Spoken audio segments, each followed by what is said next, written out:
What is up, guys? Welcome back to the show. I'm here. It is Tuesday, December 10th, and I thought I would just jump on camera real quick and try and get a podcast out there. Definitely a goal to have this be like a weekly thing, so we'll see how effectively I can do that.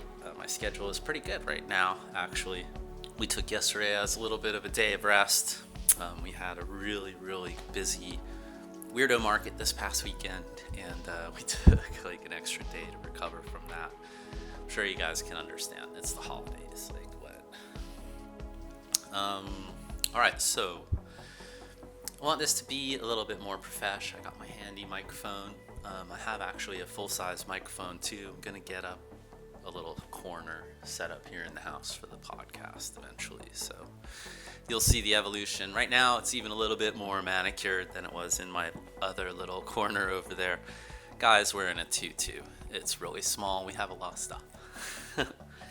Alright, so for those of you who don't know who I am, welcome to the Upstate Vendor Community Podcast. My name is Mike. I'm here to be your shepherd through your experiences being a flea market or street vendor here in the Upstate community. Let me preface this by saying I am no expert. My wife and I have a small business here. We've been in the community for just over a year.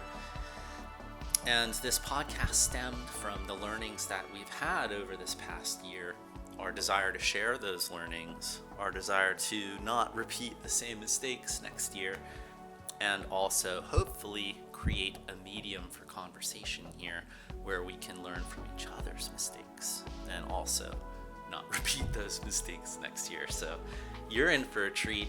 This is going to be a great show. I have an organized presentation here. Nothing to share on screen, unfortunately, just my own notes for my own continuity, I guess you could say. Ultimately, I would like for this to be a live show, but at the moment, I'm not really great at speaking just yet, but I am getting better. I am warming up to it, so bear with me. So, some news, some Afterlife news. So those of you that aren't familiar with our company, our business is called Afterlife Studios. Here in the Upstate, we are upcyclers, and we turn trash to treasure, basically. Right at the moment, we have 3 or 4 different categories that we work in, mostly toys and art, but we are branching out into some soft goods and apparel. You'll hear more about that another time. This is truly about the community.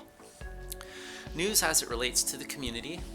We just had a weirdo market here in Greenville. For those of you guys that were there, shout out. It was amazing. I think it was the best yet. I loved to see the newly renovated Paper Moon Studios space. Holly and the team, you guys did such a good job inside there. There's so much more room. It's just totally open. I could tell that the vendors had more continuity. There was definitely a vibe. There was a sense of unity. All in all, I felt that sense of unity throughout the event. For me, I kept repeating to my friends that it felt like the last day of school before Christmas break. So we were all just kind of letting it all hang out. It was awesome. In other news, we have a dummy market coming up on December 21st. So speaking of Christmas and Christmas break and the holidays, that one is right up against it. So last minute shopping opportunities. I bet you it's going to be a thrill ride. The dummy markets are always electric, so are the weirdo markets. Those are, I think, why they have risen to the top of our favorite things to do here in the community, our favorite partners to vend with. They both do tremendous jobs. I'll have some shout outs at the end, so I'll just keep it moving. Is there another market? No, I don't think there's anything else for us for the rest of the year. So if there's anything that you want, anything that you missed out on and you can't make it to the last dummy market of the year, just give me a shout out in the DMs or on Instagram and I'll get back to you. So 2025 is here, guys, right around the corner. We're gonna have to learn how to write that shit. I still mess up 2024. I know that's kind of like a carpet statement, but a lot of people have trouble. Myself, my clinical dyslexia is very bad, and training for new things like that just takes months for me to get done, so we'll see. 2025, guys, what are your goals? Like, what are you looking to do? It's important to set goals. Write that shit down. Hold yourself accountable. If you write down a bunch of goals and give yourself 24 hours, go back and look at those goals and say, hey, are these achievable? Can I create like a subset? Can I make some baby steps here? Something that is achievable, and give yourself like one low-hanging fruit. Like say like, this is the one. This is the first step. And you know it's a meatball. You know you're going to accomplish it. So give yourself an early win. Set some goals, have an early win, and create a path for the rest of that year. I tend to not plan that far in advance, but towards the end of the year, give yourself some big marquee, some headlines, but that's about it. Markets. I would love to talk to everybody about where they're going in 2025. What's the hot ticket? Do we have any places we'd love to go again? Do we have any places we would never go again? You know, what is the buzz? I know I have my own findings. I know I have my own thoughts and theories, but this isn't about me. This is about you guys. So I would really like to hear your take. What's the hot take? Drop it in the comments. Get some ats, get some mentions. Are there things that I haven't heard about? Is anybody going to Haunt Fest? It's coming up this weekend. It's a 3-dayer.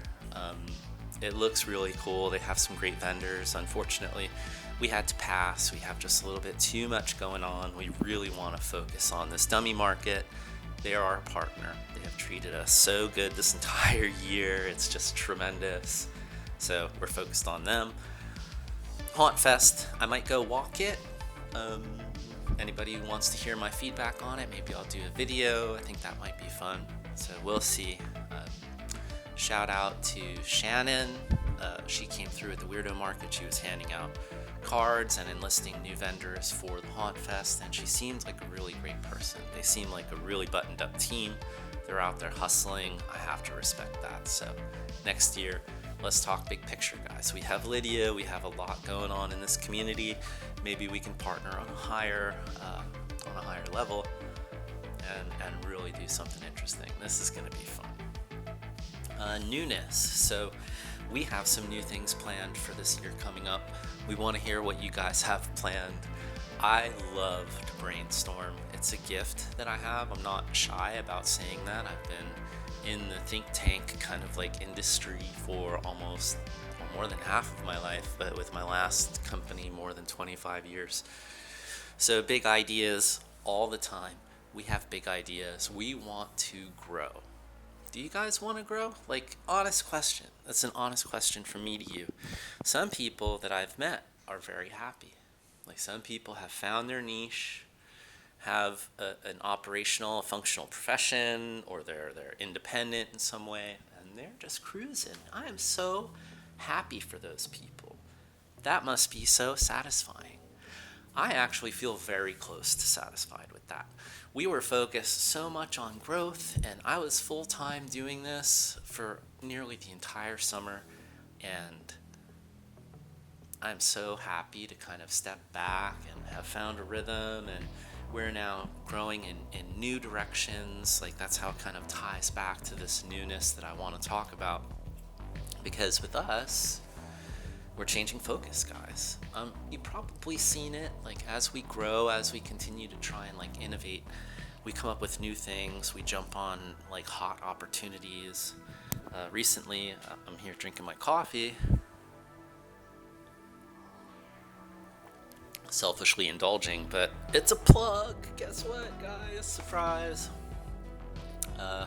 Melissa set up this, I'm getting hella reflection. Set up this great coaster. It's Captain Spaulding. There's a 24 by 36 painting that I made of him, a portrait right here. You've seen it. I think we have 5 by 7 prints. I can show those in a second, but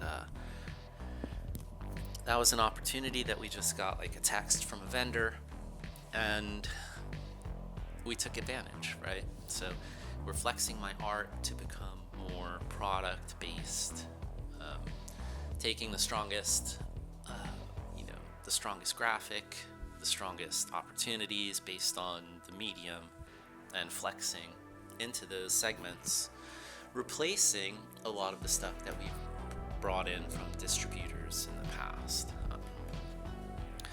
I firmly support the use and diversity that distributors can bring to an offering, but I think that I found within my experience in this community, I had a lot more value to add with my artistic and with our combined artistic vision, and it seems a little bit more welcome in this community than imported or distributor goods. So we're happy to take that step. We're listening and we're observing the community, and we want to honor the community's spirit and become a meaningful material member.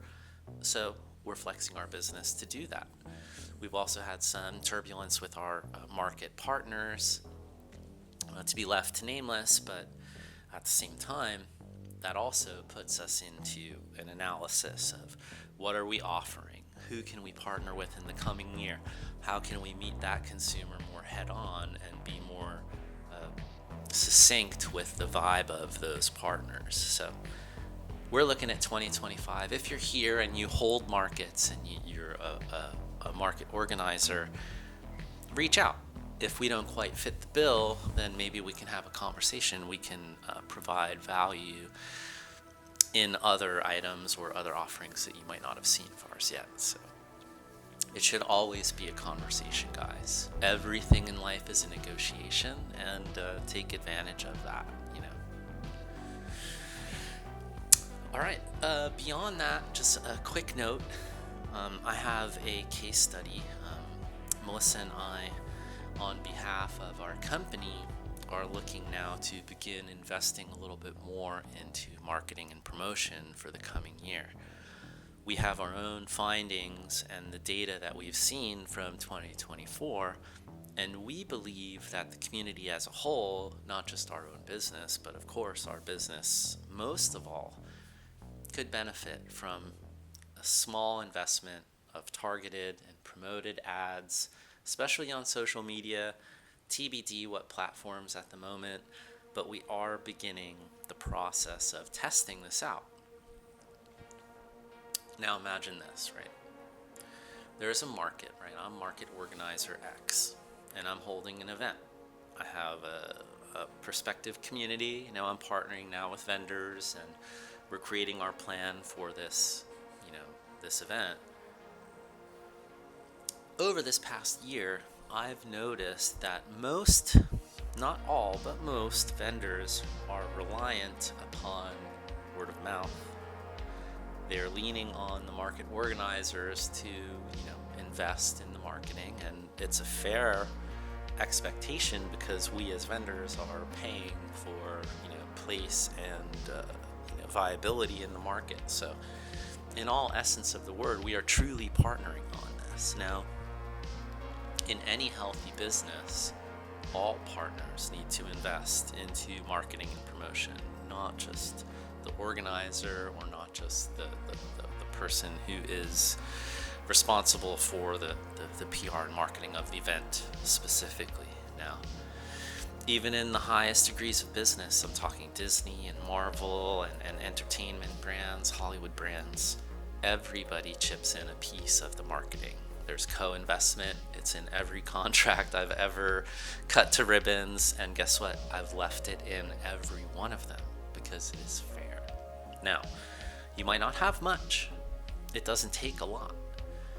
If, let's say, market organizer X has prospective 40 or 50 places for vendors, now there should be a budget. It should be a note that is communicated between market organizer X and the vendor community to say, I'm organizing a market. 10% of everything that you guys bring to the table, I am putting back out there in the form of promoted posts or advertising or signage. Holly did a billboard It was amazing. It's fair. Everybody should own a piece of that pie, and nobody should be left holding the bag if something doesn't work. Now, I haven't seen a lot of animosity in those situations. I haven't seen a lot of grudges, which is tremendous. It speaks to the character of the community at large here in the Upstate, and that's why I'm bringing it up most of all, because I don't think it's a taboo topic. I think that we, as business partners and ultimately as friends, can have a true, valuable, and material presence as a unified body, right? As vendors, supporting organizers, and growing markets. Now, I've seen the weirdo market at capacity. We've seen the dummy market at capacity. That's opportunity, guys. Also, a note of opportunity. Holly has put some social media posts out there that she's looking for ideas and innovative thoughts to make use of her space, Paper Moon Studios, in 2025. Take advantage of that. It's so cool. I've never really seen such a cool venue be so open to ideation and just hearing people out. She must hear the wildest stuff. But it's an awesome space. They put a lot of investment in renovating the interior, and it's perfectly suited now for the winter for shows and theater, and who knows? We have some ideas. I know Brian with Oddball Records has organized his own market. He was kind of like the first mover that I've seen that actually put the rubber to the road and did something about this. So February 1st, there's the Oddball Records market. It's at Paper Moon Studios. It's going to be, I think he said 11 to 6. TBD, but February 1st, guys, if you're in the music scene, if you're a record collector, if you are a maker of musical or record accoutrement, think about it. We should support this. There's really nothing going on until everything comes back in March, April, so let's work backwards from those dates. Let's fill in those blanks and figure out February 1st. That's a great date. Is there something that can be done for Valentine's Day? I think last year she had a Rocky Horror Picture Show, so that date's probably taken, but what's happening? Come up with some ideas. You want to talk about it? Drop it in the comments. That would be sick too. I'm sure I could build on your ideas. That's what I do. So last but not least, I'll close this up with some shout outs. I have a bunch of stuff written down, but having the last weirdo market and looking at the last dummy market has forced us into this kind of like schmoopy self-analysis, and we feel so blessed, so happy, and so fulfilled by all our new friends that we've made in the Upstate. Guys, this here is for you. We're trying our best to make this something that's viable, something that can really add value to all of our lives. And we appreciate you guys. So I want to give some simple shout outs. Island Sun, most of all. God, we really look forward to seeing you guys. It's not just the food, the smiles for days. All you guys, Rasta and Captain Smiley. That's just what we call you, in all fairness. I think it really suits you. You are just the captain of that amazing ship. The Caribbean rolls with you, my man. And of course, Lion, we can't wait to see you again. Rude Boy, our new plush that we gifted the truck. I think they're holding a name on their Instagram, a naming competition or something like that. I'll post a link in the description. Mako, our boy Kirk, you are a legend in the field. We want to hang out. I'm going to give you a call. We'll get some coffee before Christmas. And if you haven't seen his work, it's called Crazy Coffins. He's on Facebook. You can find him on the marketplace. I'll throw some links also to his stuff in the description below. Earth Doodles Inc. Shout out to Spence. I think we met at our very first market here, and I've seen you at pretty much every other one since then. Ones that were vending, ones that were not vending. I can tell that you're really a cornerstone in this community. Um, I have all of the greatest things to say about your art as well. So I can't wait to see you again. We'll see you at the Dummy Market. Um, let's see, we have Nicole and Kyle. Thanks for coming all the way to support us at the Weirdo Market. Guys, it's always awesome to see you. Kyle, you're a madman. For those of you guys who don't know Kyle, he's the quiet person in the room, but his support speaks volumes. He is the biggest collector of my original art at the moment in the community, so I owe you guys so much. You have to check out Nicole's crochet designs. She really nails. I have a pinhead right around here somewhere. Let me show you.